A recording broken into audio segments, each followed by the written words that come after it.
What else could happen? It happened at I think it was about 6 o'clock my time when that happened. So Oh, about okay. 3 o'clock in the morning was the launch of the attack against Iran.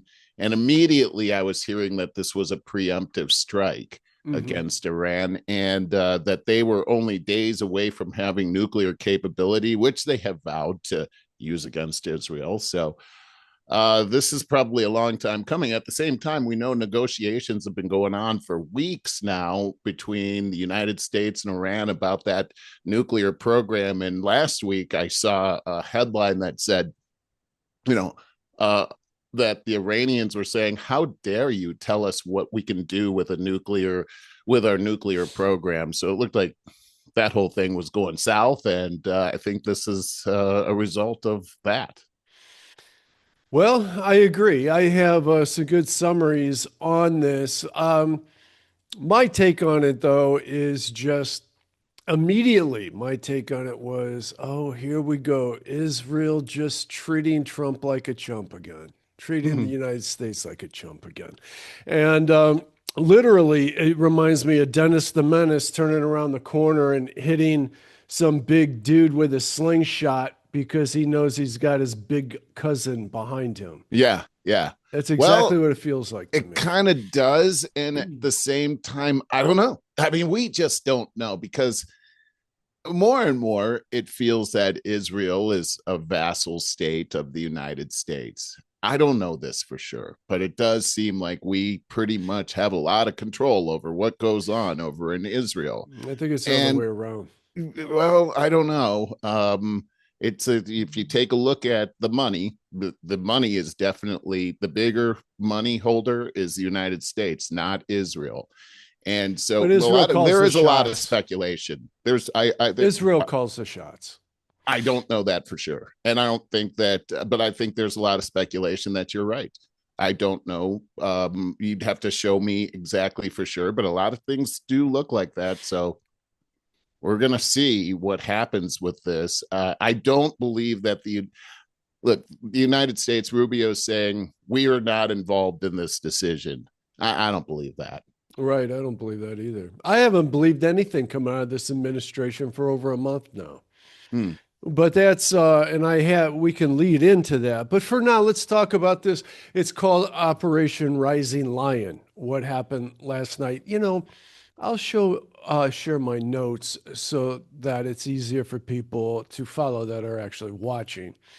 And it is in the early hours of June 13th. It is still June 13th, 2025. Israel launched a coordinated military campaign known as Operation Rising Lion, marking one of the most audacious strikes on Israel's soil in decades.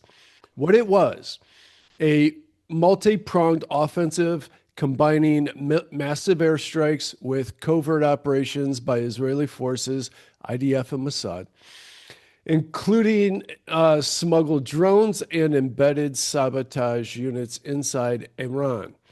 Over 200 jetter pilots. What did I just say? Over 200. Jetter pilots. Wow. Okay. Those are Over cool. 200 fighter jets dropped 330 plus munitions on, is that less than 100 strategic targets? I'm not really sure what that little Me sign either. That's is. kind of Yeah, weird. that's a new one. Let's just say About 200 100. fighter jets dropped Okay. 300 plus munitions on I bet it's I about bet you that's 100 right. Yep. strategic targets, including nuclear enrichment sites, notably, how do you say that? Natanz? Natanz. Yeah. Okay. That's a Missile big one. and Yeah. air defense facilities, military headquarters, and residences of senior leaders. Merle, just because I'm struggling this morning, if you can read that, please do. Well, I kind of lost where you were on this, but Objectives. okay. Yeah, they were going after this senior leadership on this, and they took out at least three of them that we know of. The disruption of Iran's nuclear missile capabilities, particularly uranium enrichment efforts at Natanz and associated missile sites, preventative action against a perceived imminent nuclear threat. Israel's prime minister characterized it as necessary to avert Iran acquiring weapons grade nuclear capability or capacity within months. Let's see here. The highest highlights and impact, high value casualties, including IRGC's commanders like Major General Salamat. So it looks like salami. It's Yes, it probably a does. salami. Bagari, Rashid. There's some other names I can't pronounce, and then Whatever. several Doesn't matter. nuclear scientists. Israel declared the operation would last many days, as many days as it takes to neutralize the threat. Boy, I'm having trouble with that too. Oh, This that's print's okay, really because let's small. stop for a second Yeah, there. Those poor scientists didn't ask for these untimely deaths, but as many days as it takes, right there, all of this strikes me as, first of all, Israel would never do that without full knowledge of the United States. The United States yeah, knows, this is true. right, what is going on. So we are complicit. I'm jumping ahead, but I got to say, it's been on my mind like even before this happened, just like the last week or so, just like if I'm thinking, if we could pull a lever in a voting booth as to whether you want your individual tax dollars going to a war or not. So if you support the war, good, man, your tax dollars go. But I don't. And I really don't want other people voting for my freaking tax dollars going here. Yeah. But let me tell you something. If us as individuals could vote on where if our tax dollars go to a war or not, we would never be in a freaking war I, ever. I think you're right about that. In fact, there's a whole history of War Powers Act, and the last time that the United States actually declared war the constitutional way was World War II, Mm-hmm. and ever since then, we actually have not declared war, Right. and that allows our military industrial complex to be able to move forward full steam ahead without any representation or Mm. accountability from our US government. Dude, this is a really good point. This morning, trying to catch up on this, Jimmy Dore show had a special going on about this. Jimmy was not on. His guests that he has on are in line with his thinking. Jimmy is I wouldn't say he's a leftist. I would say he shares democratic ideals, but he rips on the Democrats constantly. It's kind of like I feel like if I'm in line, if I want to identify with the conservative party, and in most cases I do, I'm going to criticize the crap out of the conservative party because I want them to be in line. If Right. I'm going to identify with them, that's how I feel. If you love Trump, criticize the living hell out of him so that, it just, your team holds the team accountable so that you could do your best. That's how I feel about it. I think you're Um, right about that. I think we talk about this whole thing about trust and absolute power corrupts absolutely. yes. Get into an office like this, it's important to have checks and balances, even in your cabinet. You can't have yes men Yeah. in your cabinet. Yeah.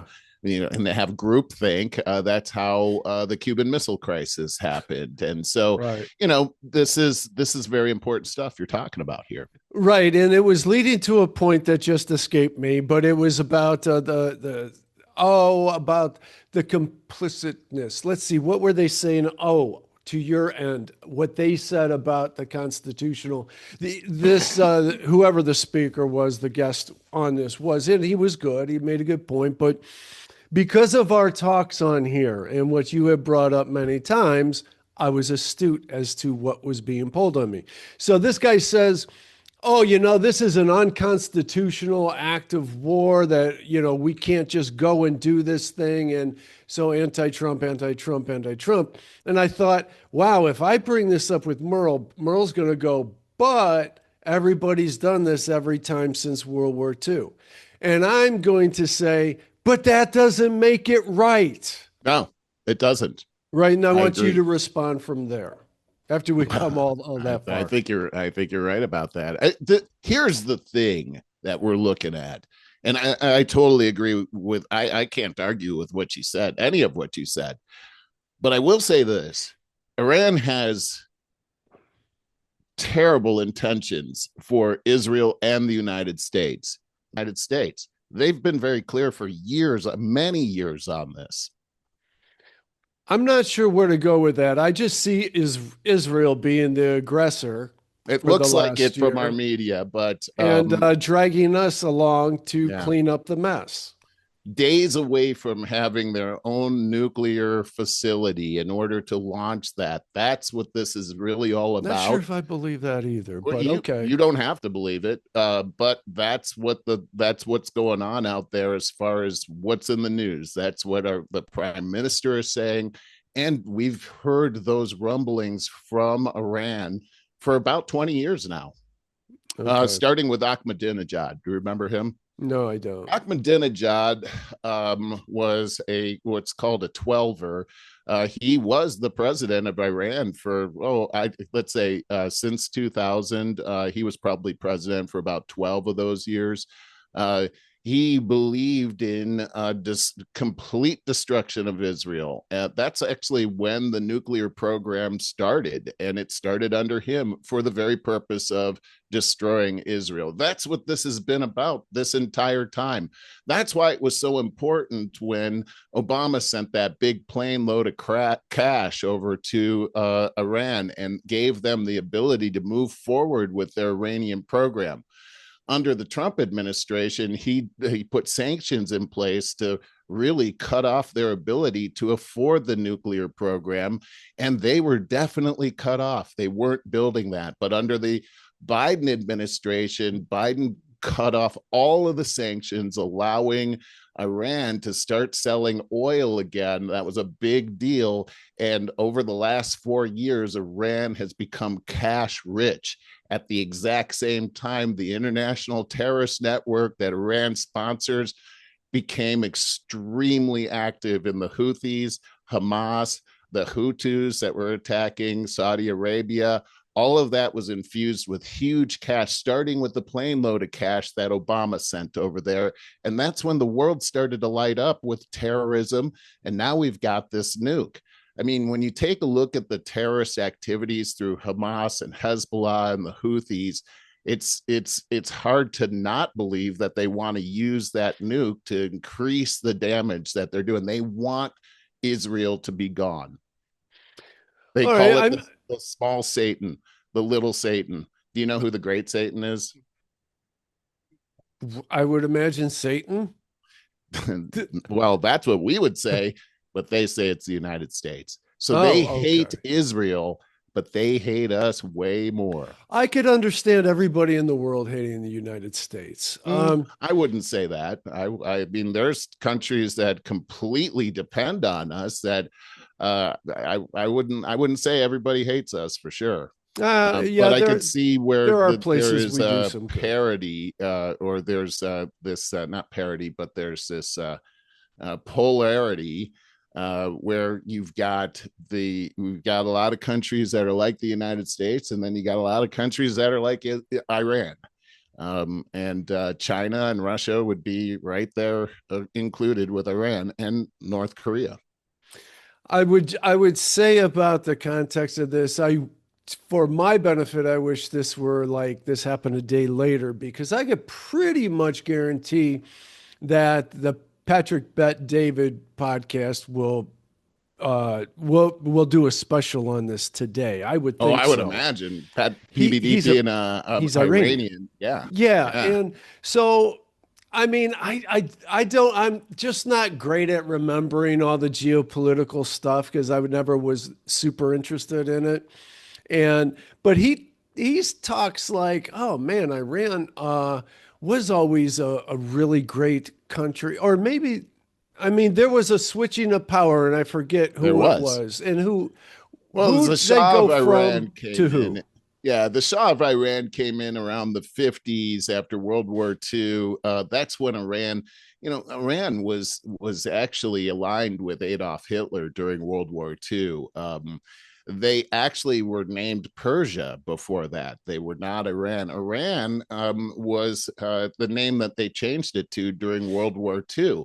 The reason they changed it is Iran means Aryan, And the Aryans and the Iranians have a lineage that they share. And so that's why they changed the name of it. They were allies during World War II. Of course, they lost that. Regime change happens in Iran. And now you have the Shah of Iran, who was an ally of the United States starting in, I believe, the 50s until the late 70s. The Shah ruled that country, and it became greatly westernized. In fact, if you look at films prior to 1979, the Iranian streets, you wouldn't know the difference between the Iranian streets and the American streets. That's really what it was like there. But in 1979, a revolution happened, and people like Ahmadinejad were students at the time, and they took over the U.S. embassy, and they took something like 150 hostages at that time. Remember the Iranian hostage Oh, crisis of sure. 79 and 80? Well, that's when the mullahs came in, and the mullahs are a religious, fanatical organization with the ayatollahs. And so they came in and they're religious fanatics, and they cracked down on all that Western stuff, and they got rid of it. In fact, remember, only a couple of years ago, there was this big revolution where the women didn't want to wear the hijabs anymore, Right. and they were rounded up and many of them were executed. This is the kind of regime that the ayatollahs have been running since 1979, and it's super religious. And they have this religious hatred towards Israel, and they want them dead more than anything else. And so this is where this is all coming from.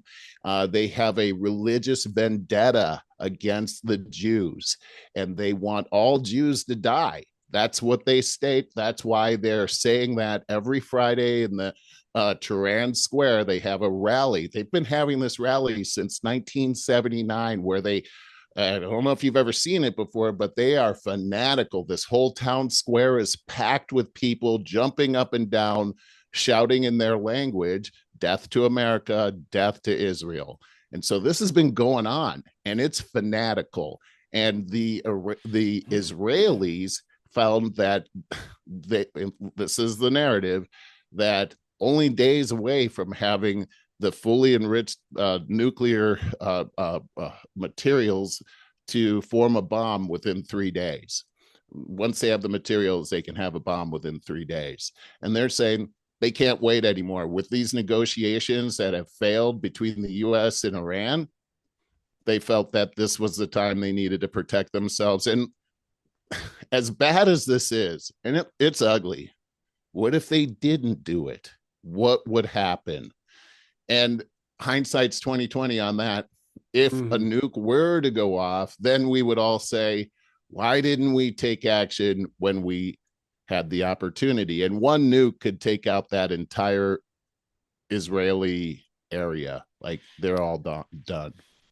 Yeah, I know. Where I'm at here is simply that I don't trust Israel. I don't trust Netanyahu. I don't like the way things have been going. So they tell us that Iran wants to wipe them out so badly, but Israel wants to wipe out the Palestinians so badly. It's typical Middle Eastern crap. And Mm, I think it's a little different, but okay. I No, go ahead. Go appreciate ahead. your opinion on Enlighten this. me, Well, man. when we take a look at Israel compared to Gaza, the Gazans, first off, Israel has over 1 million Muslims living amongst them. The Gazans are allowed to come across that border and work in Israel. A Jew can't come into Gaza and start working there.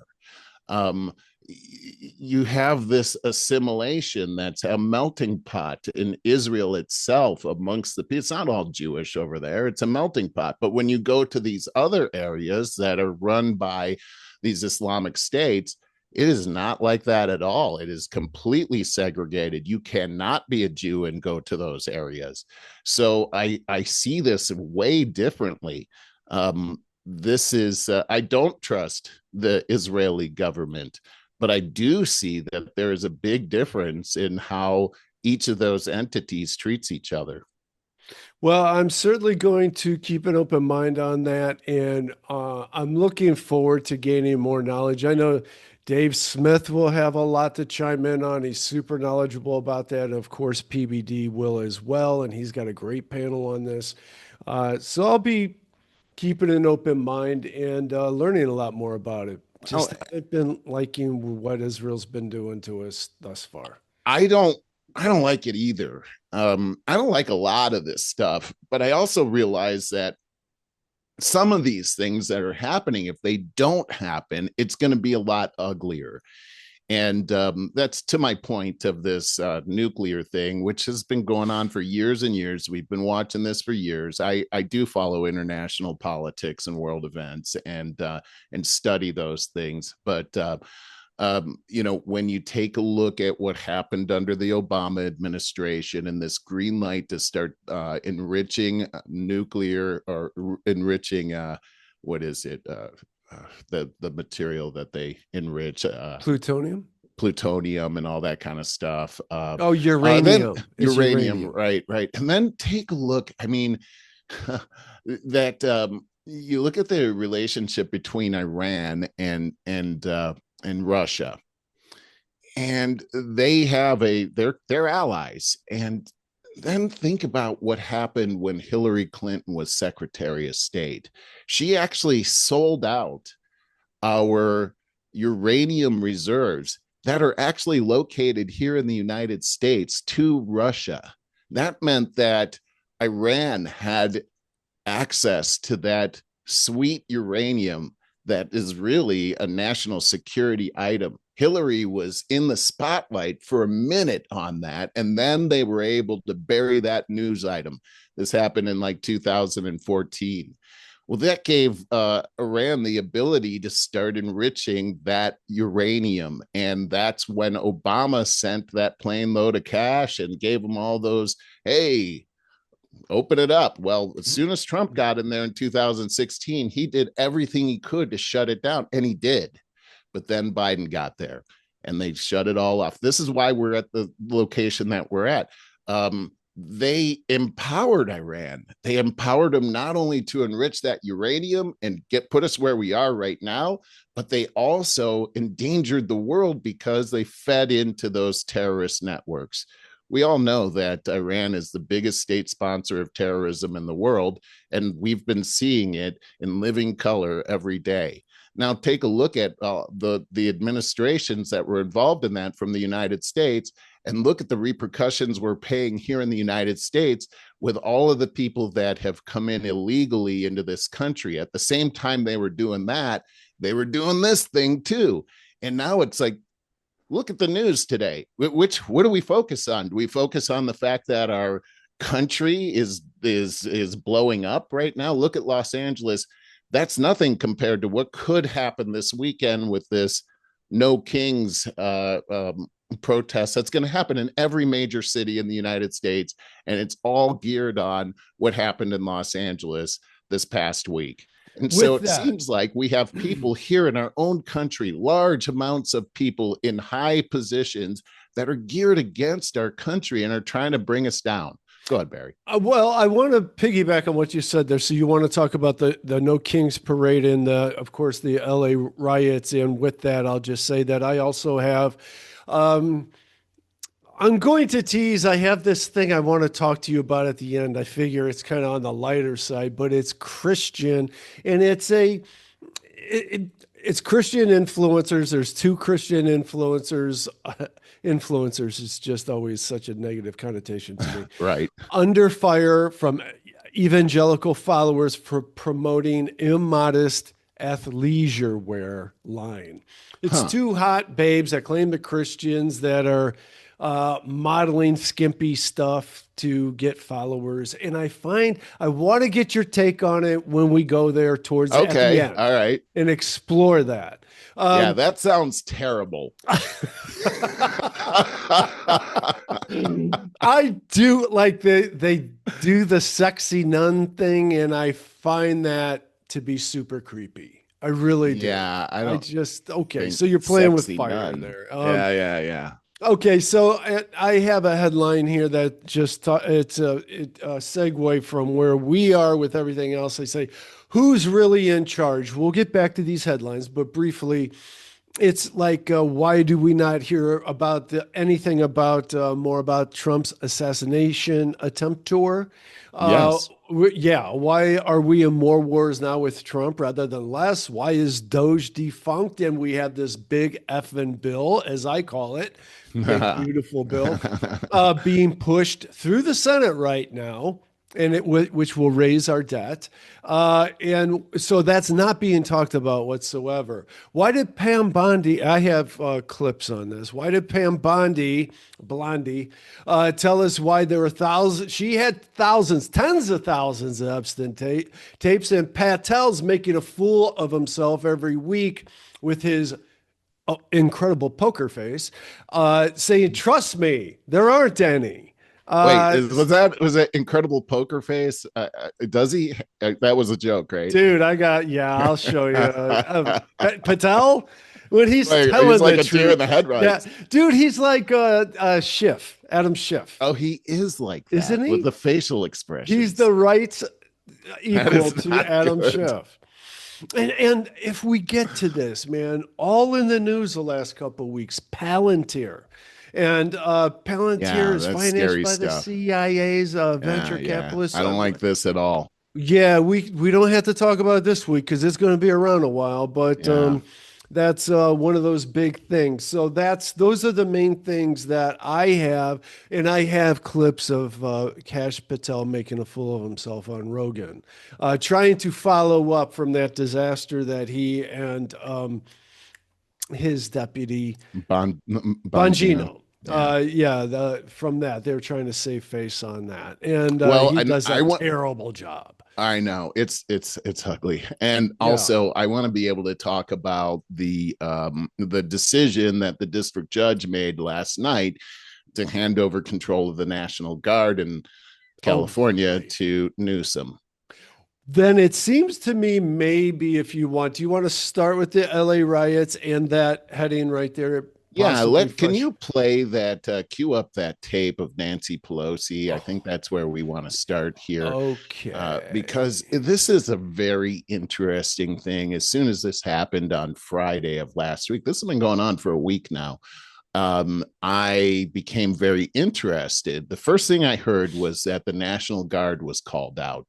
I'd heard about the unrest, but now the National Guard had been called out. And I thought, that's interesting. That means Newsom must be complicit. And I thought, how could that be? And then a little bit later, I found out, no, he's super mad that this is happening. So I had to do a deep research on calling out the National Guard and what are the rules to calling out the National Guard. Here's the interesting thing. If you could move that, oh, you got it. Yeah. Okay. Here's the interesting thing is that we are very often told what's in the Constitution. And we got Nancy Pelosi queued up here where she's going to tell us about how President Trump doesn't want to follow the Constitution. And she's going to correct him and tell us exactly where to go in order to show that Trump is wrong. Go ahead and play this. And here we Here's go. the thing. Right there, The yeah. president has said he can't send in the guard without the governor's agreement, permission. The president has said, I don't know if I have to obey the Constitution. I hope the She sounds drunk. But Well, she's definitely got something going on there, and I think her teeth keep falling out because she's always trying to put them back in with her tongue. I noticed that. She, oh, it I seems like think she's that's what got a. I think that's what it is. Yeah. Yeah, I think it is too. You think she'd get that screwed into the top of with the money she's got? All All right. right, I backed it up a couple seconds. agreement, permission.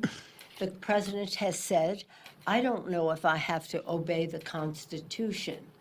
I hope the president would read Article 10 of the Constitution, and I urge all of you to do that as well, because Section 12046 of Article 10 says that the National Guard cannot be called up by the president without the consent of the governor.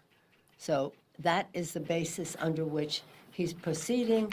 That is the basis on which the the governor of California is suing.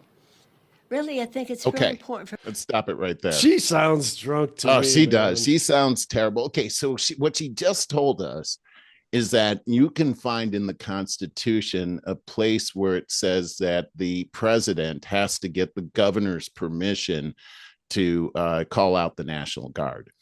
And then she told us all to go and look at that because that's going to prove that Donald Trump is actually not obeying the Constitution. And she said that was in Article 10, Section 12046. Well, first off, I think it's a big deal when one party accuses the other party of not following the Constitution. And I think it's also interesting when somebody in politics tells you to look at something in the Constitution, because that doesn't happen very often. A lot of times they'll just talk about it, but they won't tell you exactly where to find it. Here's what I feel is that although she told people to go find that in the Constitution, I believe that 99.9% of the people would not go and do that. Of course, right. I don't know what it is, why people don't want to read the Constitution. And I kind of get it because I remember forcing myself to read it. It's a short document, but I think everybody should read this. First off, let me just say this, that not following the Constitution is detrimental to our country, but we do it all the time, and every time there's repercussions. But misleading the public about what's in the Constitution, I think, is pretty dangerous. Let me just read to you. Oh, there's no Article 10 of the Constitution. None of what she said is in the Constitution. It's actually in the U.S. Code. And the U.S. Code is the ledger of federal law. In order to get into the U.S. Code, the law has to be passed by the federal legislature. That would be our House of Representatives, and then the Senate, and then the president signs off on it. Once that happens, that bill is now a law, and it goes to the federal archives, where they put it into the federal ledger, which is our U.S. Code. So this is now been approved by the people, and it's for the people. In order for it to go through the House of Representatives, it is directly the direct representatives of the people. So this is the people's will. Go ahead. Okay, and I'm just playing devil's advocate to be fair. I love it. Based on what you just said, would some people then say that it is part of the Constitution? It is a product of the Constitution. It is not the Constitution. It is derived from the Constitution, and it is a constitutionally sound document. However, laws change. Laws can be changed. The Constitution can be amended. It's very hard to amend the Constitution, not so hard to amend laws that are out there. But let me just read to you what's in the U.S. Code. It's called Title 10, and it's section 12406, not 12046, like she said. So how could you find this? Well, it's important.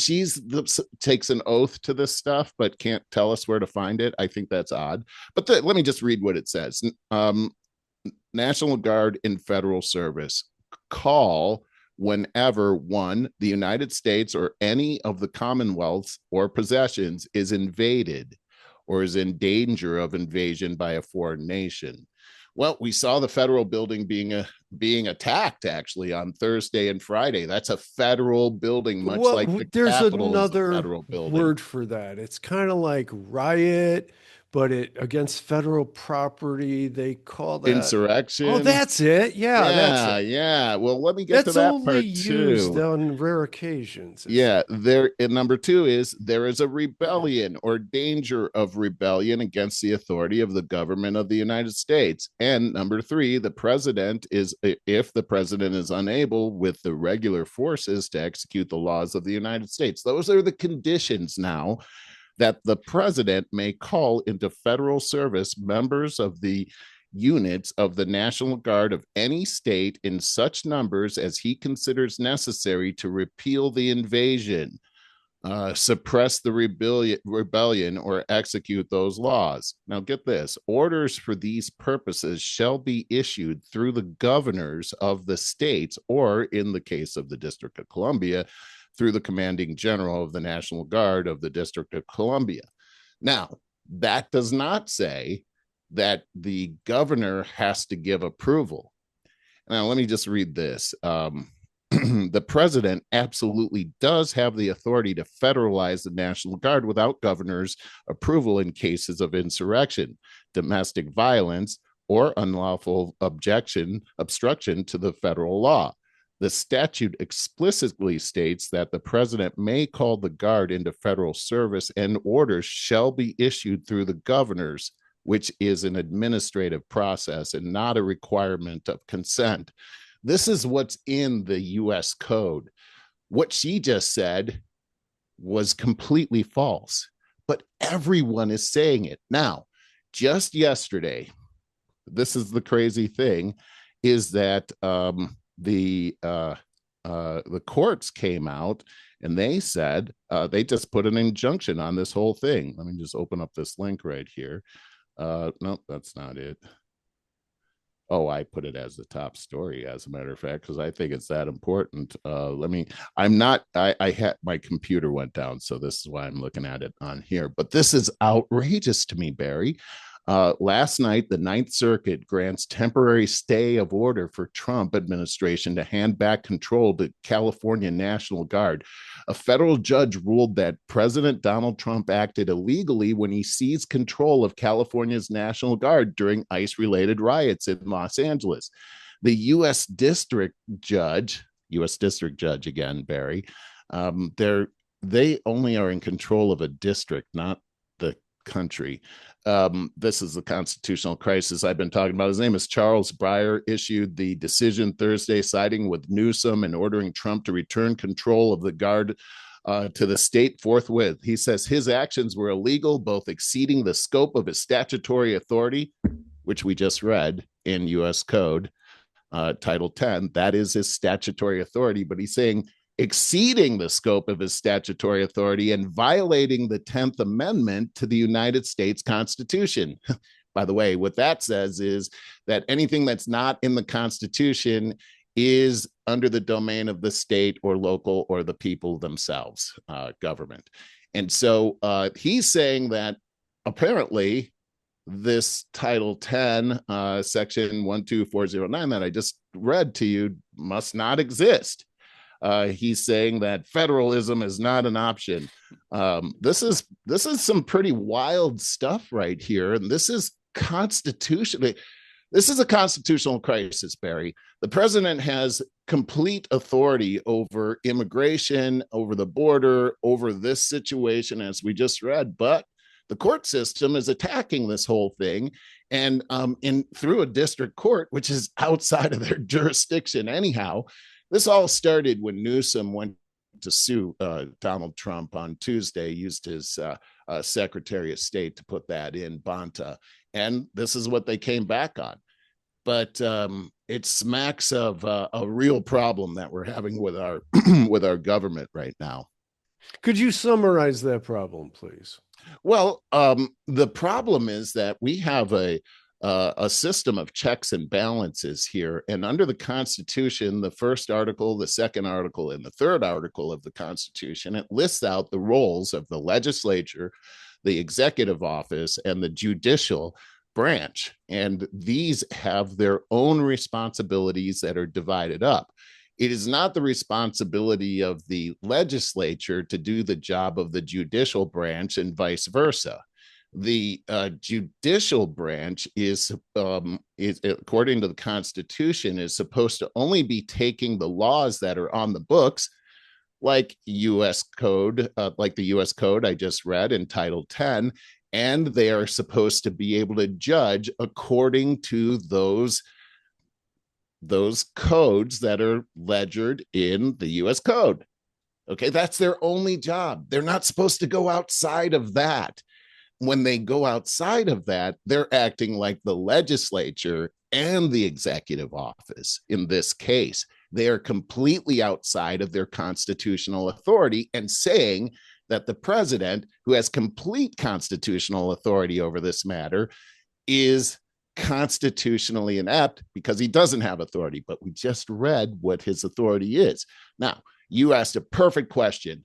Is the U.S. Code the Constitution? No, but the U.S. Code is the rules that are made regarding our laws according to the Constitution. So when Nancy Pelosi said that Donald Trump didn't want to follow the Constitution, the interesting thing is what I've heard you say so many times, Barry, which is if you want to know what the Democrats are doing, just listen to what they're accusing their opponents of. Nancy Pelosi politics. is absolutely misrepresenting the Constitution and trying to get you to believe what's not in the Constitution in order to get you to be an activist with her against Donald Trump. Again, tomorrow, it's called No King's Day. They are going to go out on Flag Day on the 250th birthday of the U.S. Army, and they are going to each one of our cities to say that this president is not following the Constitution based on these lies that they're telling us. I'm sorry, trying to pull up you a share that you gave me, and I just found it. Oh, yeah. So this is the No King's Day, June 14th. This is tomorrow. And when you read these things on here, Barry, it looks like things that we believe in. We're people of principle and honor. We honor our commitments and stand by our allies. We defend against aggression by dictators. We uphold and defend the Constitution. Well, okay, let's just stop right there. Well, sure, we uphold and defend the Constitution as long as it suits our will. And if it doesn't, we're going to change what it says, or we're just going to tell you it says something different. And if you don't stand by that, then you're our enemy and you're acting like a king. And we don't like that. I'm sorry, if you change the Constitution to fit your will all the time, you're the one acting like the king. I'm sorry, this is a complete sham.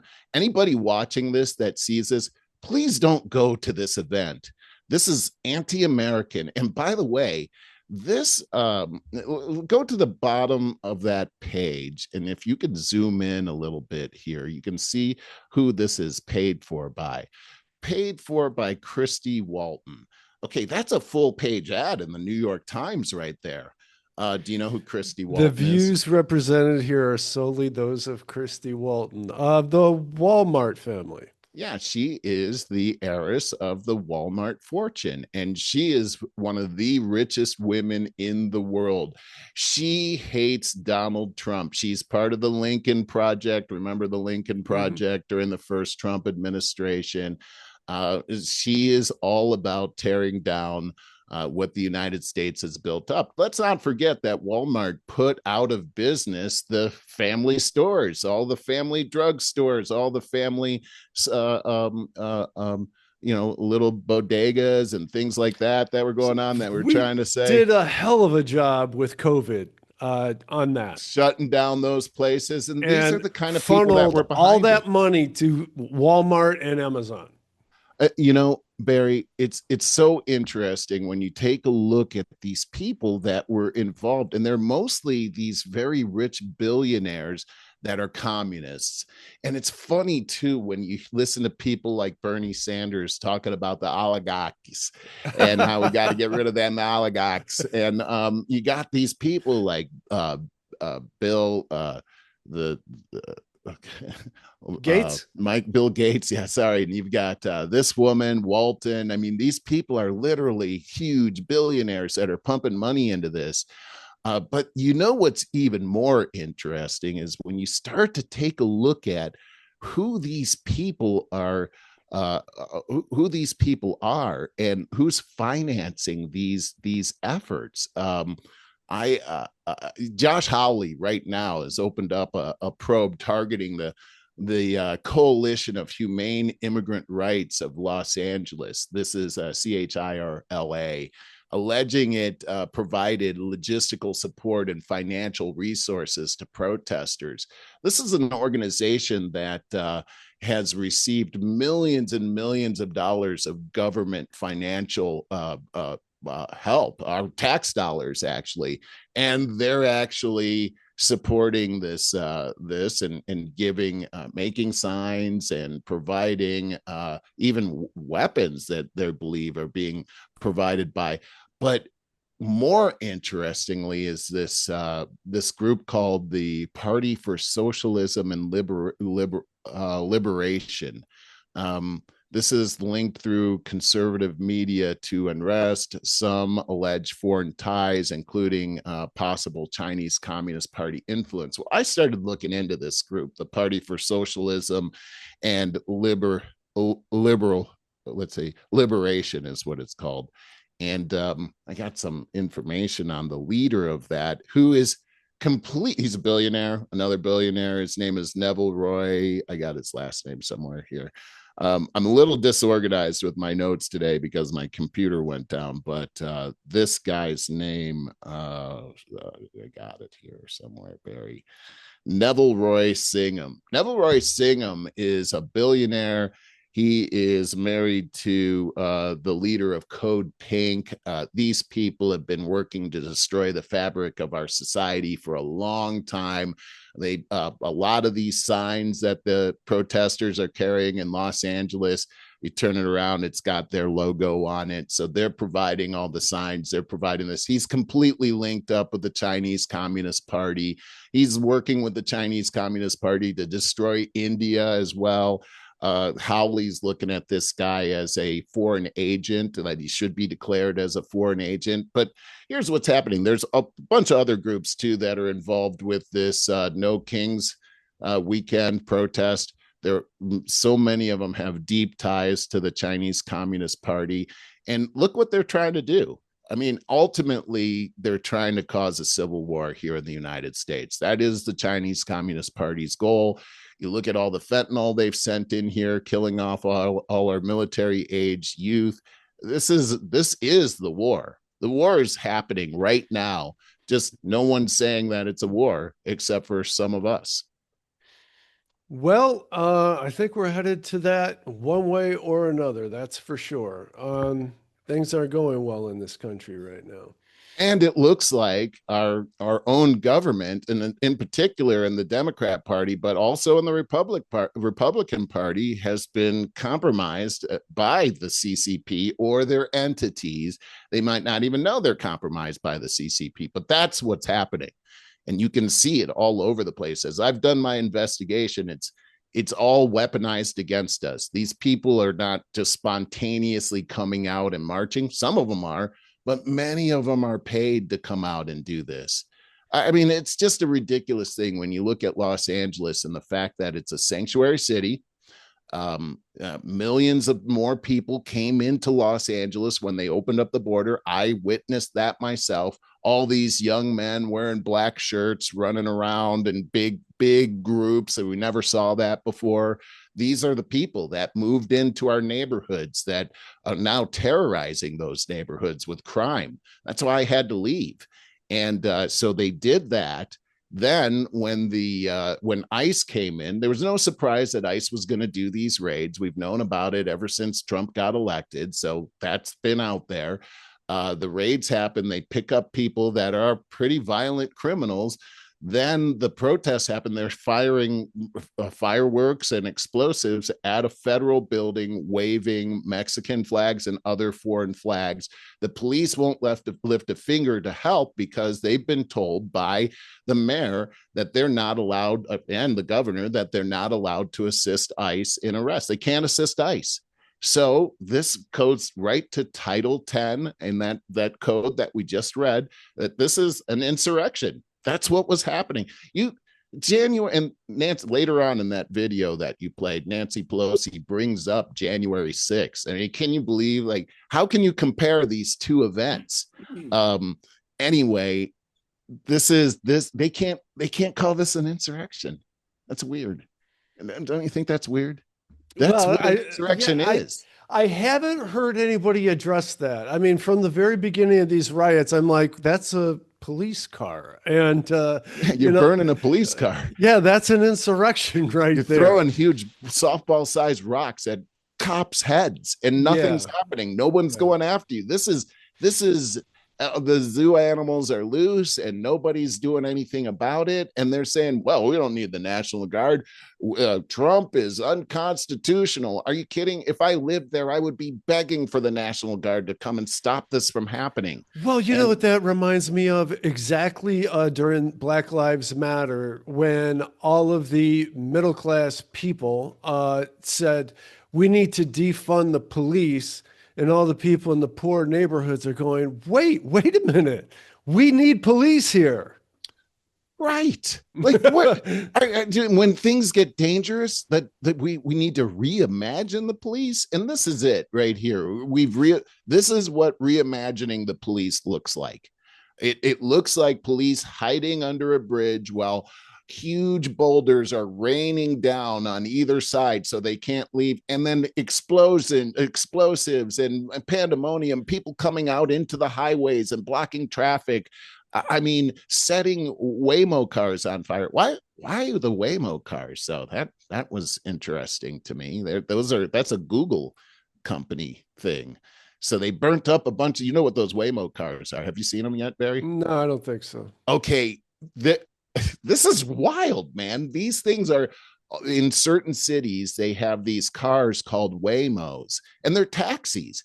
They're driverless. And Yeah, so I've heard you'll of that. get your Okay. Uber or whatever, and the Waymo pulls up. And so they they burnt a bunch of those up in Los Angeles. And I think it's because they're electric cars and they got that big battery. So when they catch on fire, they burn and burn and burn and burn and at super white hot levels. So I think that's why they did it. I was at first thinking, are these Tesla cars? But no, they're Google cars. I think the Tesla attacks are over now that Trump and Musk had their little feud. And I kind of feel like that's why they did it.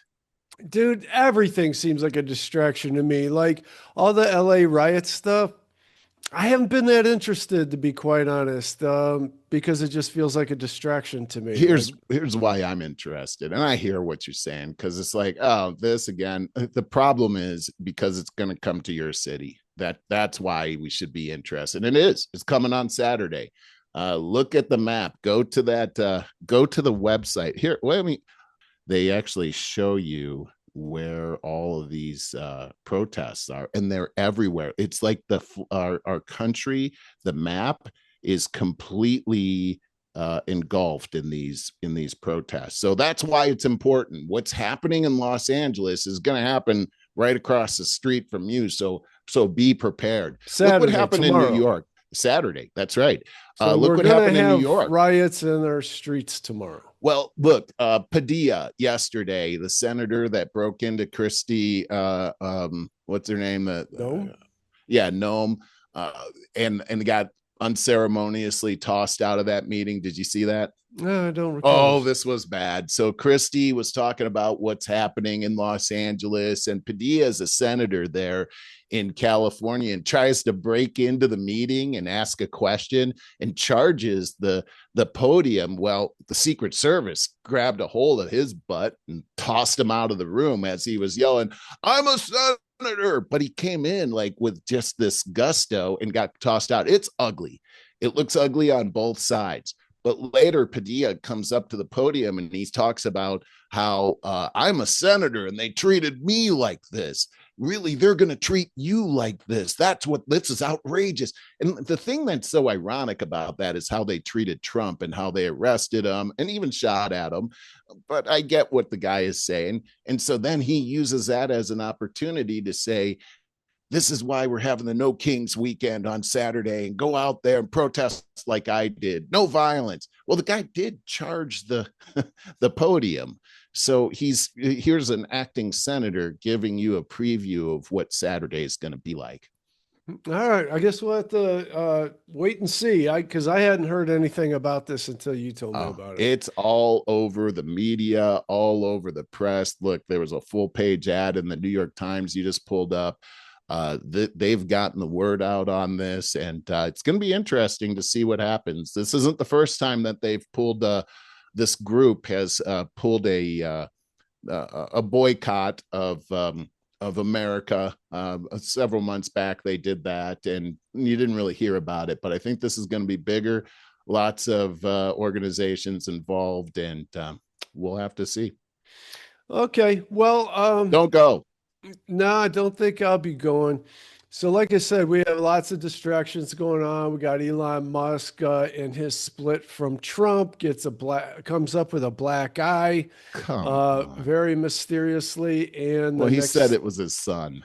yeah, and next thing we know, we're getting all kinds of Twitter hate going back and forth, and it seemed very childish to me. And well, if you had your take on it, what do you think about Elon It was being hard to figure butthurt? out. And It was embarrassing, but at the same time, as I really try to give it second level thought on this whole thing, it seems like they're playing a psychological game here. First thing we know is that Trump is talking about, Elon went crazy when he found out that we were taking the mandate out on electric cars.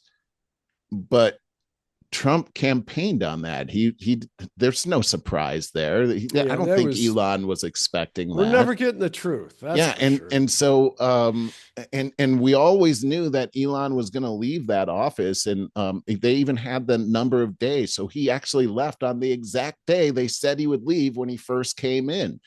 And so but what we do know is that Elon's financial numbers with Tesla went down 78% in the first quarter.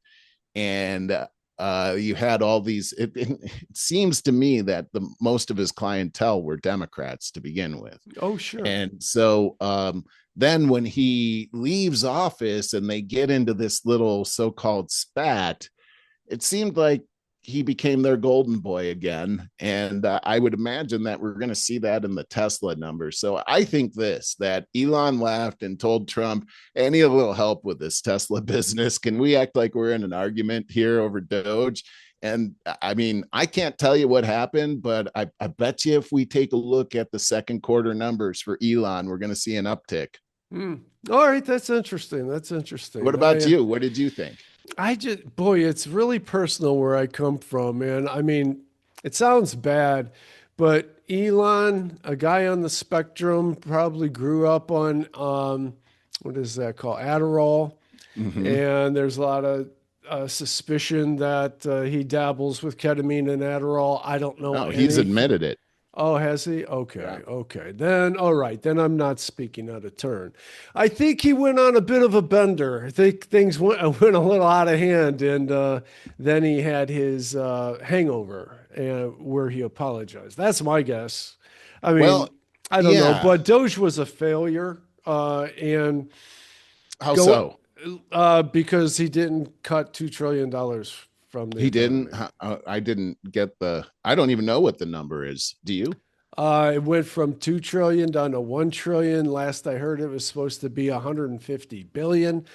So no, nothing was really cut. And then everything that supposedly would be cut comes back in the big effing bill that nobody talks about. So, well, I mean, the argument is sound.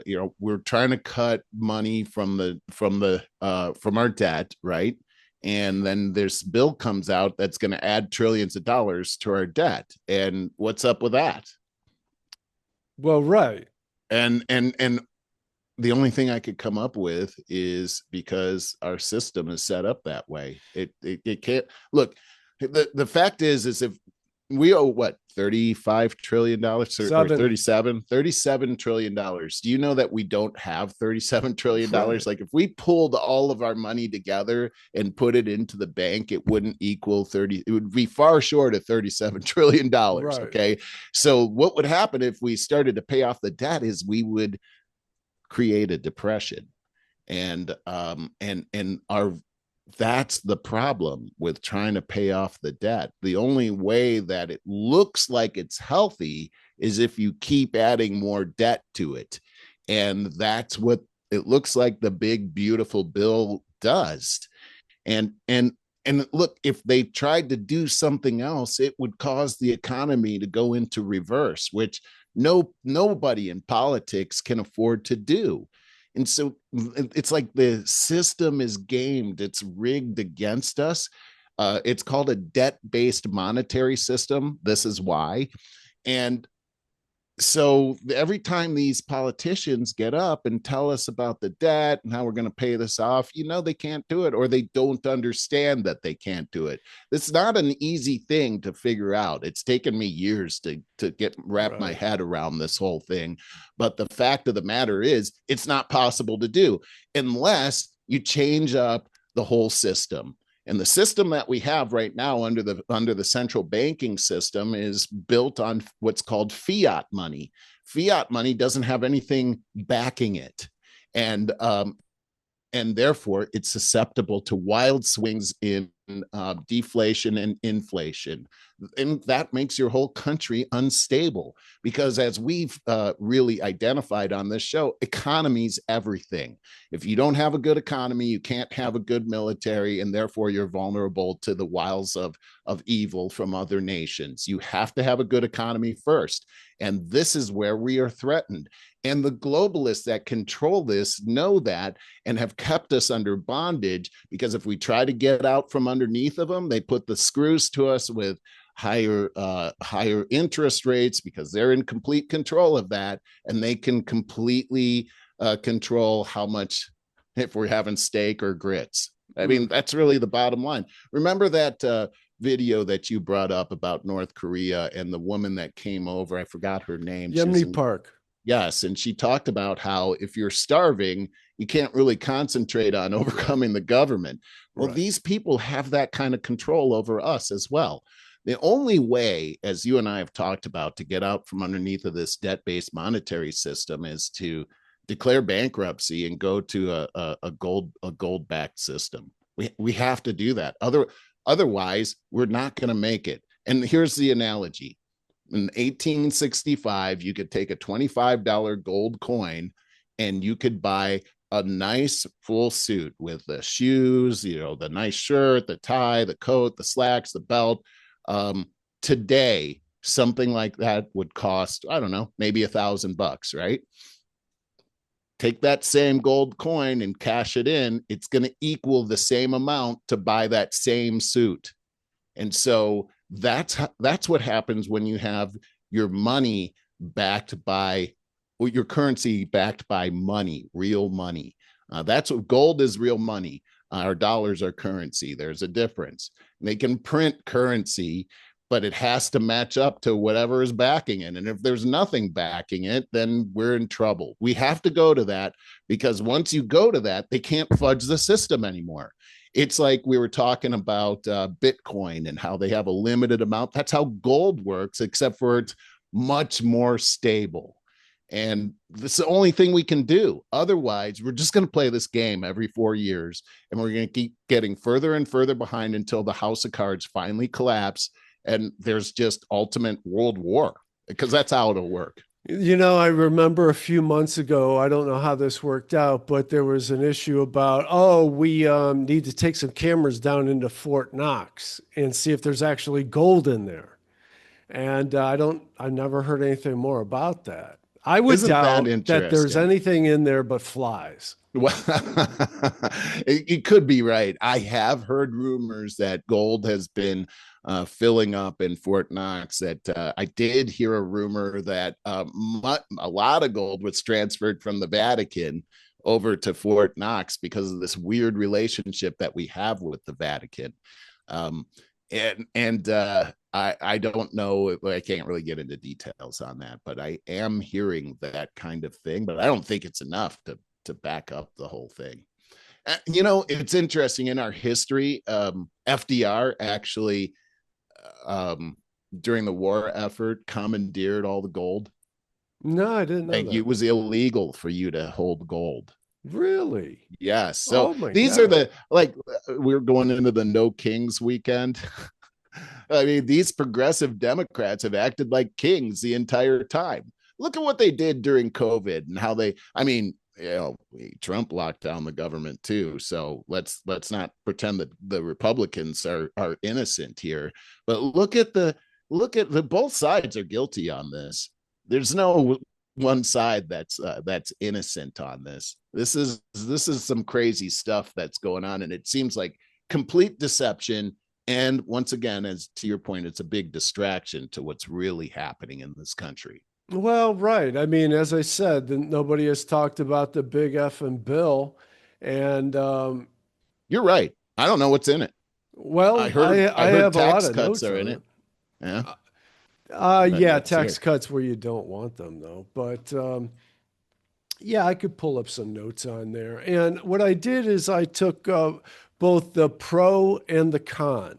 And so I thought that would give a good balanced look at this. Okay. So here we go. Major reconciliation package passed by the House May 22nd and now awaiting Senate review. Selling points from the right's point of view. Permanent Trump tax cuts prevents massive tax hikes for families and businesses. Zero tax on tips and overtime. It's great if you make tips or have overtime. Pro-growth business incentives. It's very vague, but I know as a small business owner, I would like some tax incentive. Strong border funding. That's nice. More walls, more agents. We like that. Cuts to waste and welfare fraud. Okay, and these, I purposely made these very brief. Each one of these could use a deep dive. Okay, so that cuts waste and The welfare work fraud. requirements for Medicaid and SNAP. SNAP is the food stamps. Right. Reins in weaponization, protects against partisan contempt and overreach. That is Trump being abused with lawfare. Stops premature AI regulation, prevents stifling innovation for at least 10 years. So this is kind of contentious, but in my mind, it's kind of simple. Everybody wants to make everything partisan now, and we're trying to find our way to choose our side. And even if you got to shoehorn it in there. So should I be for AI or against AI? Well, what does Trump and his team want? Okay, I'll do the opposite. So if Trump is trying to stop AI AI regulation, the reason for that is, this is my point of view, it's most people's point of view. If we put a halt to it here in the US, China will rule us with AI inside of 6 months. That's right. They're going to say, oh, hell yeah. They put a moratorium on AI research. We are going to steamroll all hands on deck. So that's how that goes. Okay. Let's stop there for just a second, because that's a really interesting dilemma. Because that the more the government develops on it, much like the gain of function testing, they're going to use it against us. They can't help it. And so, yes, true. If we don't do it, China is going to do their thing, just like the gain of function. If we don't do this, China is going to enrich these things and we won't have vaccinations. That's why they're doing gain of function. At least that's what they told us. They could do the same thing here. And it's sort of the catch-22. You're damned if you do, damned if you don't. Yeah. So in short, that's crazy. Lower taxes, more tax home pay. That's the tips, non-tax tips, and overtime. Right. Stronger borders, American jobs, smaller government. I missed that one. And protection from political weaponization. Okay, so the criticism. As a former waiter yourself, I mean, God, imagine how much money would that have made a difference for you at Chi-Chi's? No, because back then hardly anyone used a credit card. So it was all cash, and you only claimed whatever it was. You had to claim like 18% or something, and everybody put down 18%. Yeah. Right. Something like that. Whatever it was. It was a long time. I didn't think about the credit card. It was so long ago, hardly anyone used credit cards back then. Yeah. Isn't that wild to even think about? Yeah, that's a great point you just made. That's a very interesting change in society. Go ahead. Okay, criticisms from the left on the big effing bill. Ballooning national debt. That's how do both sides not criticize that? It adds 2.6 trillion. 2.6. I mean, over 10 years. So that right there told me That was right there. That's when I went down a deeper rabbit hole, but that will wait. But Okay. as soon as I learned this one, it's like, oh, well, obviously, like everything else in the last couple months, Trump had a meeting with his leading economists and the people in the know and came to the conclusion that you can't get out of this debt. Doge, scrap Doge. You're not going to be able, you got to spend your way. In fact, they told him, if you do not put this off, if you do not pay up on this debt by adding debt to it, you will have to raise taxes. And he cannot do that before midterms. When he does raise taxes, people will be quitting their jobs in droves. It's barely worth it with what we pay in taxes now. We have a reckoning coming, is the point. But anyways, let's move on. We'll talk about that if you want more. Medicaid cuts and coverage losses, 8.6 million could lose. 8.6 million people could lose Medicaid. SALT cap, that's state and local tax, cap increase, tax cut for the wealthy, favors upper income households in blue states. AI over we already talked about that. Culture war riders, bans Medicaid gender care coverage. Medicaid gender care coverage. Holy crap. Continues border wall spending. Look, I don't know how you call this a fault. Yeah. Well, they hate it. That's all it is. Yeah, But I know. I agree with all of that stuff. Yes. Contempt of Congress has been weaponized to punish political Yeah, we opponents. can't penalize that. We need lawfare, man. Exactly. Okay, this writer makes okay, that's all fine. It doesn't eliminate contempt power. It adds a speed bump to stop abuse and restore fairness. I don't know what that's talking about there. In summary, critics say it worsens debt. It does. Guts key safety nets and sneaks in culture war items and weakens AI guardrails. So there's some truth to that. Well, the Medicaid cuts and coverage loss, I'd like to understand that more. You know, we do know that Medicaid has been ripped off big time too, and it's been used that way. So, but we sure wouldn't want people like my mother not to be able to get coverage in Medicaid. So, Sure. you know, this is something to keep an eye on. Yeah, totally agree.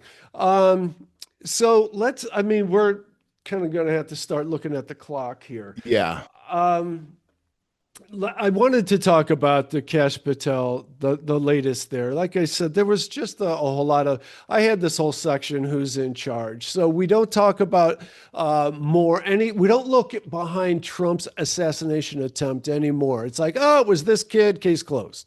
End of story. No one even knows do you know his name? Crooks. Yeah. It's an easy Thomas one to Crooks. remember, but most people don't even know his name. Yeah. But we know Right. the name of everybody else that's ever done an assassination. Right. Like we even know their middle names. Yeah, but Trump did. Trump was, do you remember? He was immediately like, oh, CIA's been doing a great job. They're good people. Remember He that? did say that. Yeah, like immediately he said, and I was thinking he said that because of the people around him, like because they did jump on him and help him with that, but who knows? I mean, those are just the drones of the CIA, or that's actually Secret Service. Dude, they let it happen. They did. So they let it happen. Look, how did they not let that happen? And we'll get to the Kash Patel clips, but think about that too. He comes in with Dan Bongino on their white horses and head of the FBI. Oh my God, leading up the FBI. Next thing you know, they're captured. Doesn't that just tell you that who's really in charge? Yeah, it does. I mean, it was. You see these two guys in front of the camera, and they don't even look like themselves anymore. I didn't even recognize. My point is, Dan put this Bongino together. Trump assassination attempt. That was freaking major. He praises the CIA right after. Dan Bongino and Kash Patel come in as head of the FBI, got their tail between their legs a month later. Who's in charge? The freaking CIA or an adjacent agency is in charge. The FBI's their bitches. It's been looking like that for a long time, regardless of who the president is that there's an invisible hand that's moving these entities around. So Bondi tells us that she's got tens of thousands of FBI video on the Epstein files. And, Patel is, well, I got some of this. I got 2 clips keyed up, and they're kind of minor, but I watched this interview for myself, and it was cringe. I'll just say that Rogan is at his best when he's just interviewing people that he's interested in, subjects. Yeah. He's freaking great. Now, this is a situation where Kash Patel obviously has been instructed to go out and save face. So go on the largest platform that there is, the Rogan. But Rogan, he's not going to hardball an interview. He was so soft on this. Was he really? Oh, God, you'll catch some of this. It was cringe. Listen to some of this. Right? Lobbying Congress. So it starts out, this is him in Patel in 2023.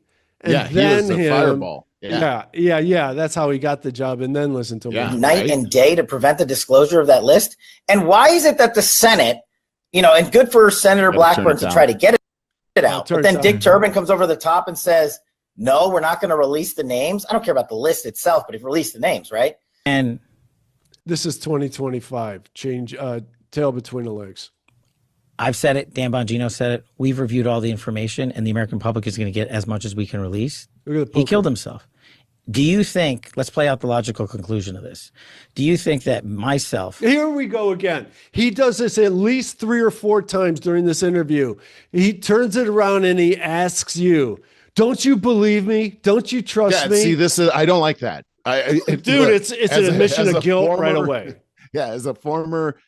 I got to bring it up again. Son. Former carny. Yeah, well, how about a son that was a teenager that was in trouble with my parents? Yeah. Would I? I would. Me? The difference is so. This is great. First of all, the CIA told him, you better shut your mouth. Couldn't they give him a week's worth of training? Do maybe some role playing with him? This is so bad. Bongino and others would participate in hiding information about Epstein's grotesque activities? Or do you think we would also participate in not prosecuting people we had evidence to prosecute people on? Where's the videotape of an Epstein Island of X, Y, and Z committing Pam Bondi says she has tens of thousands. These frauds? Why haven't you given it to us? Do you really think I wouldn't give that to you? Yeah, I do, and I want to play poker against him. I hate. I don't even know how to play poker. That's a terrible argument. That's terrible. He is making himself look like a liar. Oh yeah. If it existed, no. It's like, do you? I think you would. A little bit of response from Sagar and Jetty, which I do think a couple seconds of this is pretty much what we're doing. Haven't you given it to us? Do you really think I wouldn't give that to you if it existed? No. It's like, do you? I think you would participate in a cover-up if you're the top level of the FBI and subject to a massive blackmail machine at the top of an international intelligence apparatus? Yeah, I do think that. And in fact, because all of history vindicates that. All of history. yeah. Okay, so now we got to go. I love that. We got to go to 418. And if I took the time, I could have found some others. I would have pulled 2, but how much time do I have? Right. I know what you mean. But there's a good one here. About the video from the island. Oh, that's sorry. So you're talking about 2 different things. So sorry. So and now listen to them say they're sorry to each other several times. Sorry. Back up a few more. This is so bad. And he's going to say, I'm going to throw it out now. He's going to say, and he makes it look like very, I'm the hero here. I don't want to re-victimize the victims. It's like, dude, you just blur the freaking tapes. Nobody wants to know who the victims are. We want to know who the perps are. I did. Okay, go ahead. Okay. This is sick to me. This is so bad. Oh, wait a minute. Are we here? Administration, the initial time around itself. Right. Let's take a listen. What about the video from the island? Oh, that's sorry. So you're talking about 2 different things. So sorry. So again, we're going to give you everything we can, and people have to remember, we're not going to re-victimize women. We're not going to put that shit back out there. It's not happening, because then he wins. Not doing it.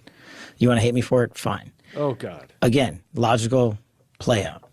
If there was a video of some guy, here we go, or gal committing felonies on an island, and I'm in charge, don't you think you'd see it? Oh my God. See, again, same thing. Don't you trust me?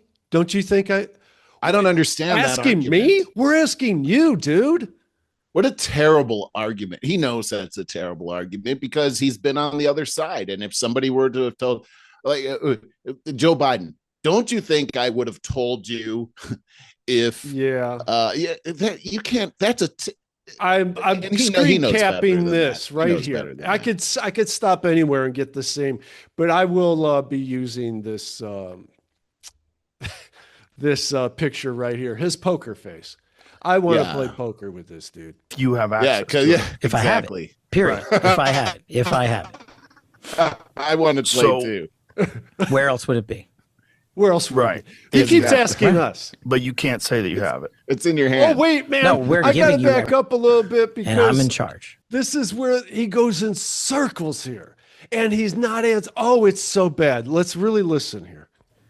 Don't you think you'd see it? If you have access to it. If I have it, period. Right. If I have it, if I have it. So get that. Where else would it be?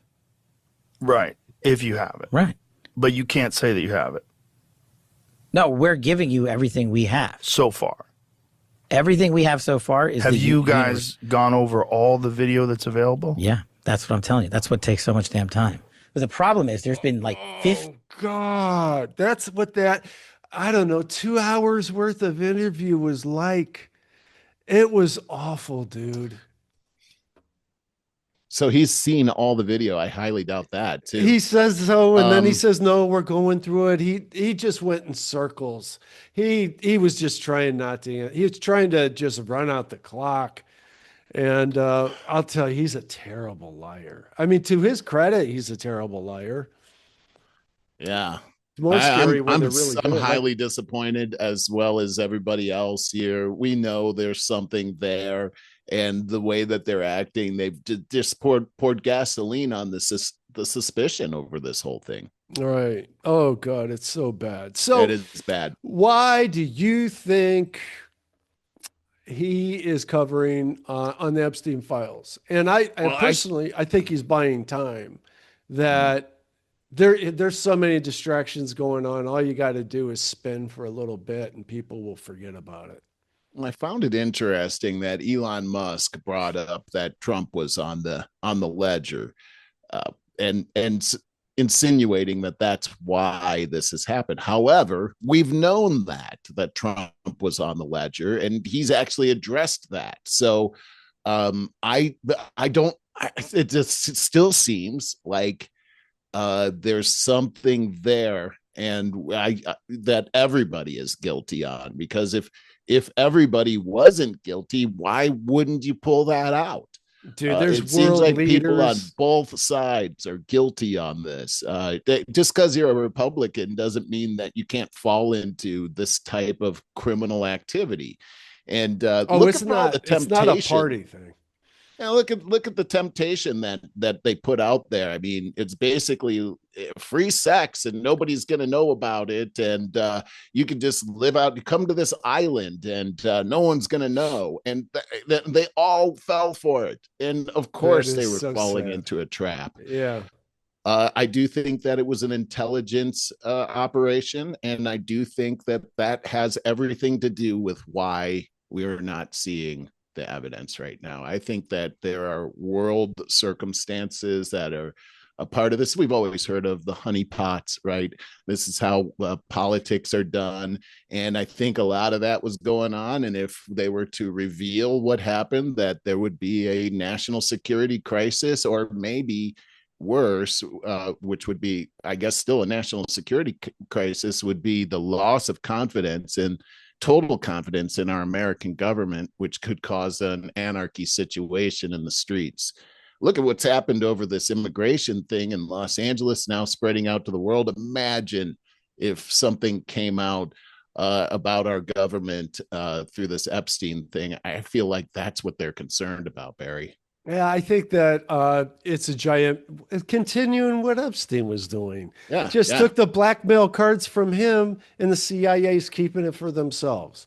Look, I think we have total control over these very powerful people. Yeah, and this exactly. And I think the bottom line is that there are a lot more people involved on both sides than we ever imagined, and that's why you have this this huge obstacle of being able to get this information out. Yeah. So it's the only explanation I can think of. All the other stuff that we've heard from Bongino and Cash Patel doesn't make any sense. There's no logic whatsoever. Oh God, it's so bad. And he's asking the questions. It is like your kid is lying to you. How come you didn't get home until 2:00 in the morning? No, I actually got home at 1. No, you didn't. You don't believe me? Why would I lie to you? Why would I lie to you? What, Dad? do you want to call Jimmy's mom? Yeah.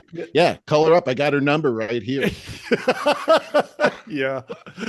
All right, let's wind this up. This is a question to you. How do you feel about this as a Christian, Merle? Oh yeah, these are Christian influencers.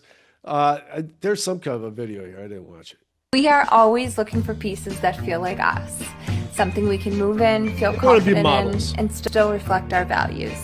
That's why we've been loving the new collection from 3 Nails. It's activewear that's modest, comfortable, and made for real. Okay, so they're selling this sexy activewear, and it has a lot of Christians up in arms. And really, for its immodest activewear.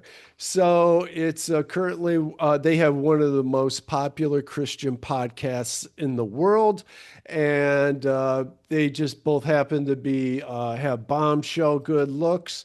And I like the name of their podcast, Girls Gone Bible. Oh, that is kind of wild. Yeah. Good job. Okay. Something seems off about how is this modest, out of curiosity. See, there is a thing. I do think that there's an important question here, and that is when it comes to Christianity, like, where do you draw the line between what is being yourself, non-prudish, and what is over the line and being immoral? Yeah. Like, who draws that? Can you go to the beach and wear a bikini?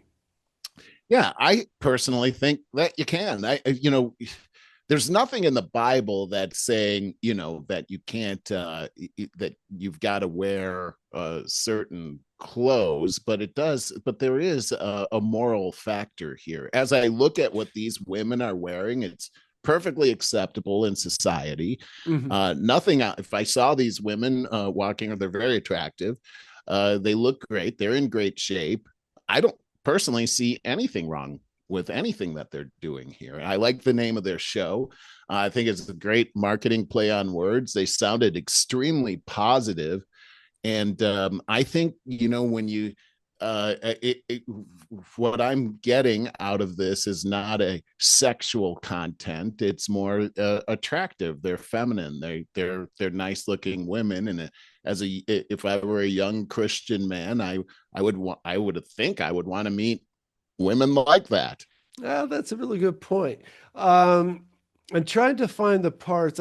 Some trolls have even gone as far as to accuse the genetically blessed duo as being Jezebels due to their sexy social media snap. Okay, that's weird. Okay, Jezebel. What does that mean?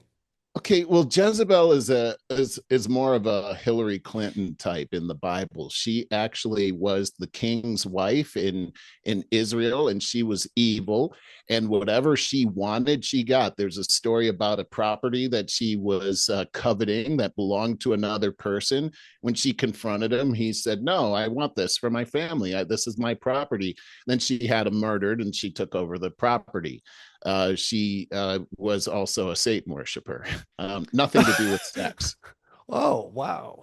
Okay. Nothing to do with sexiness. She was actually her fate was that finally the people had had enough, and they surrounded the castle. She was up in the balcony of the castle yelling, "Treason, treason," and 2 men came up behind her and pushed her off the balcony. That was the end of her. Oh, and dogs came and licked up the blood. Oh God! Oh, geez. A prophecy. She was trying to kill one of the God's prophets, and he said, and they sent the entire army after him. Of course, they met their demise. But the prophecy was that now this powerful leader, she was like the most powerful person in the world for a time.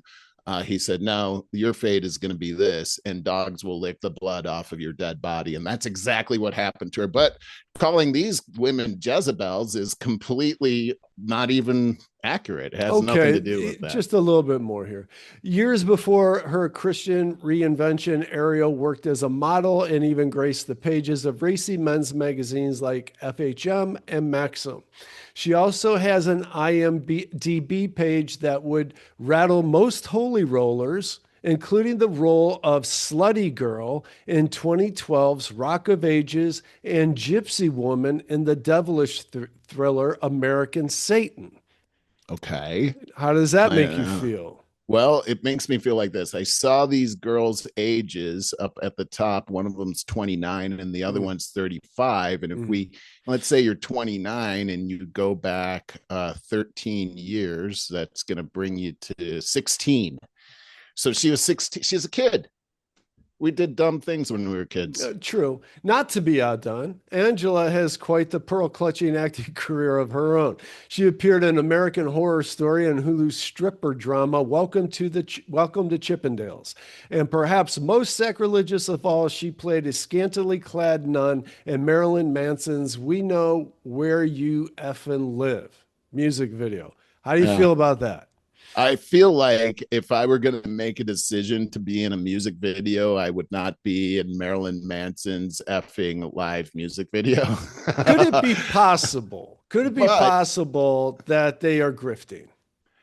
It's always possible. However, we all live in this world, Barry, and this world is not pristine. It just isn't. And these girls, I mean, Marilyn Manson, I've heard Marilyn Manson talk. I actually felt like I couldn't believe how intellectual he was. He's pretty twisted, dude. It's kind of crazy, but it's a job. And as long as they weren't taking their clothes off, I don't have a problem with them, to be honest with you. I haven't heard anything that I have a problem with. Well, dude, that's okay. That's very open-minded of you. Just a few. I don't think that if you're a Christian that you have to be a prude. I just don't think that. Now, I don't think that you should go out there and take your clothes off in front of people. I think that's a sacred kind of thing. But wearing a bikini, being in those magazines, they said racy magazines. Those are men's magazines, but they weren't getting naked in those magazines. What's the difference at that point? I think there's a difference. I think when I see a woman in a bikini on the beach, I don't think, oh my God, she's naked. I still think, that it's acceptable. But if you take your pants off and you show your private parts, that's not what they're doing. Okay. I think there's Christians that would think differently than I am, but I think that under God, he does give you liberty to be yourself. And I appreciate that. But where are the lines drawn? What about, I don't think so. You could say that she had one or two of them have done softcore porn. You could say scantily clad, sexy nurse thing, the FHM and the other magazine. You say, well, compare that to a girl in a bikini on a beach. Nah, you're being sexually suggestive and posed. You're being sexy, sure, sort of like the Victoria's Secret catalog. So where's the line drawn? Yeah, I think sexy is fine. I think that God allows for sexy, but if you're showing your vagina, I think that's going to be a problem. A man, can have short shorts on, but as soon as his penis comes out, that's the line. That is the line. These things are not to be. As long as these things are, and softcore porn to me means that they're naked. That's you've moved from modeling to you got softcore porn, unless you're posing for an art thing, and I don't know. I don't see that as the defining line being in those magazines, unless you're espousing having sex outside of marriage, which I don't know if they were doing that. So I would think not. I don't see where they're crossing the line. Okay. I guess is what I'm saying, according to the Bible. It seems, I think it's a valid conversation, because to me, I can't get out of my mind that it seems exploitive. It's almost like using God's name in vain. Yeah, I understand what you're saying. I'm just not seeing this as sin. I can't see it as something that qualifies as sin. And I'm not claiming it does necessarily. I just have that question. I think there's I think everybody would have a different opinion on this one. You might be, but here's my thing is that under grace, which is the New Testament, grace is unmerited favor towards you, is what grace, the Bible type of grace. It's favor you don't deserve, right? That's the difference from being under the law in the Old Testament. You had to do these things, but Christ fulfilled the law on your behalf.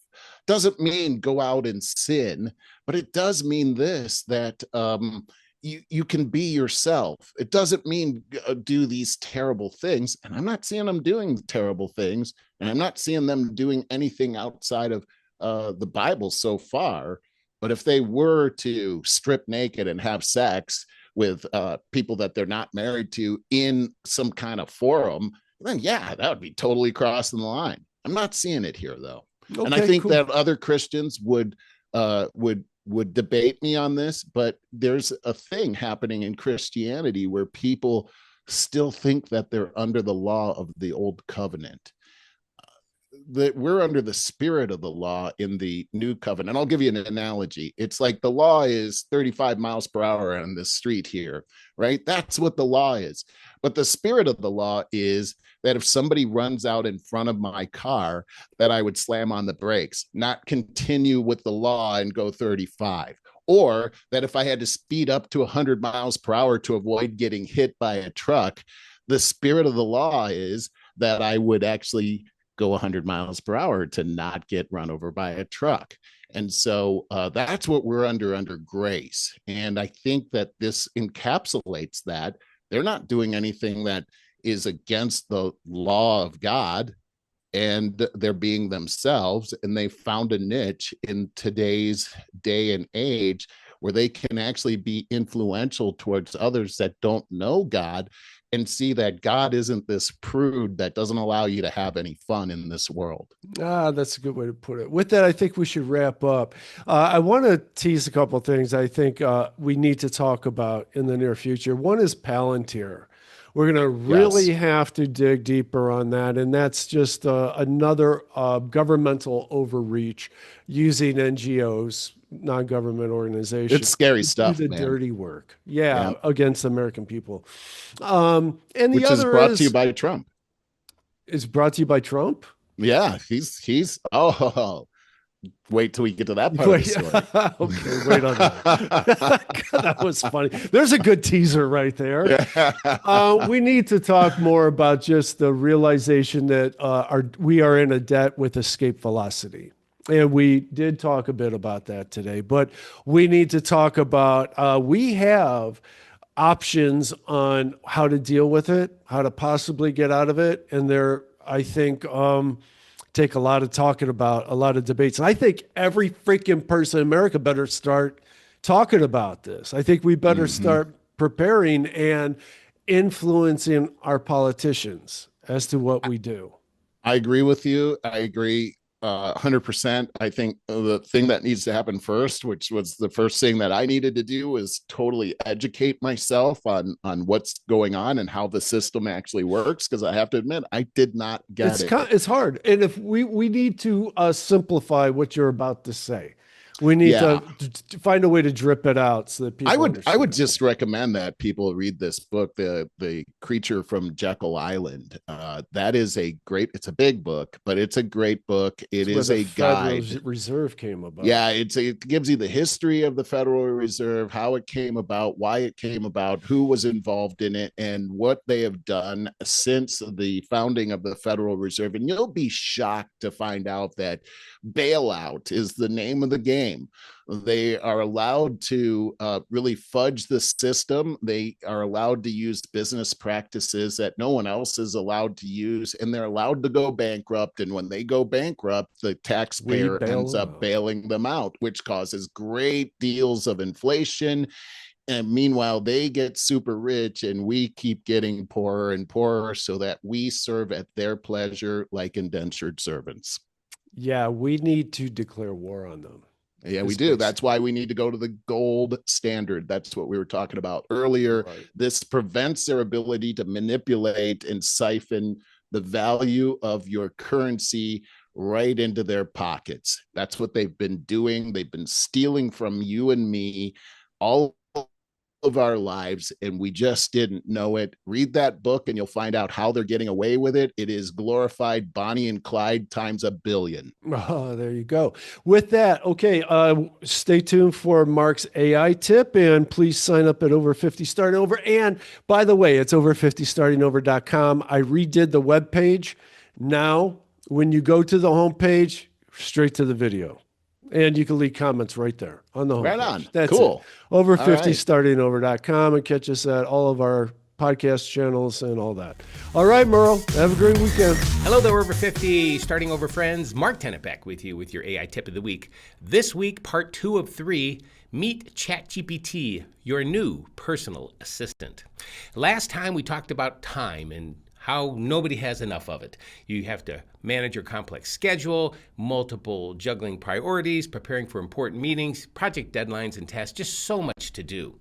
So this is part 2. We're going to talk about writing, brainstorming, and everyday help with your new personal assistant, ChatGPT. So the problem, and I think you can relate to this, writing is a time suck. It is for me. I'm not that good at it, but it is a time suck no matter what, and we all have to write. So we're going to give you some examples that you can work with today along those lines, and you can put those in your pocket and you can get right to work in ChatGPT and make them work for you. So go ahead and open a new chat in ChatGPT and type this: act as my expert communications assistant. I need help drafting a professional email about and whatever topic. I do this quite a bit, or variations of this prompt, and others you'll see in here. Remember, don't copy and paste. Keep the you in that professional email, go over it, and this will get you about 75% of the way there. And you can also give me 10 ideas how to celebrate a coworker's retirement with a fun tone. You can do this with parties, kids' parties, anything. It'll come up with some great ideas for you. How about this? Help me rewrite this sentence so it sounds more friendly, but still professional, and then you can just insert a sentence. So think about some examples that you can work with today. Emails. Draft responses, subject lines, follow-ups. It is fantastic with subject lines. What you do is you have it create your email for you, you add the human element to that, and then have it create various subject lines for that. You won't believe the combinations it gives you, and you'll come up with a great subject line for that email. Follow-ups, it's great for that as well. Wording help, making things sound more polite, persuasive, and exciting. And it'll do that for you, but remember, as I just said, keep it real. AI can get about 75 to 80% of the way there, but it's up to you to be you. Go deeper with your own examples, with your own tasks. More tasks you augment to AI, the better, and you'll start using it more, and you'll start really thinking about some of the things and how it can make your life easy. After all, it is your personal assistant. Just fill in the blanks. Ideas, event planning, it's fantastic for that, for team meetings, even gift ideas, and I've used it for that before, and I've come up with some great ideas for some gifts I've had to give friends in the past. So event planning, team meetings, even gift ideas. Quick exercise, list one commitment you need to get done by tomorrow. It could be something personally, something professionally, but do that exercise and then go into ChatGPT and have it give you some help. Here's a quick example. I have a meeting tomorrow with a potential client about their marketing strategy or whatever it is. Then you can tell the AI, your personal assistant, to help you create 5 key questions to answer their needs, and then have it ask you any clarifying questions. We always talk to the AI, have it talk back to you, and have that conversation with it. It will come up with some great responses for you. So wrapping it all up, feed ChatGPT your daily schedule. I do this quite often, and it really goes through what different tasks that you have and the things you have to get done, and it helps you with that and says what it can help with and maybe what it can't help you with. List those tasks that you complete and how your personal assistant can help you. And then finally, as I said, have it ask you questions, clarifying questions, so you can get the most out of your personal assistant. Until next time, have fun with this, get creative, create your own personal assistant in ChatGPT, and just talk to the AI. So until next time, in part 3,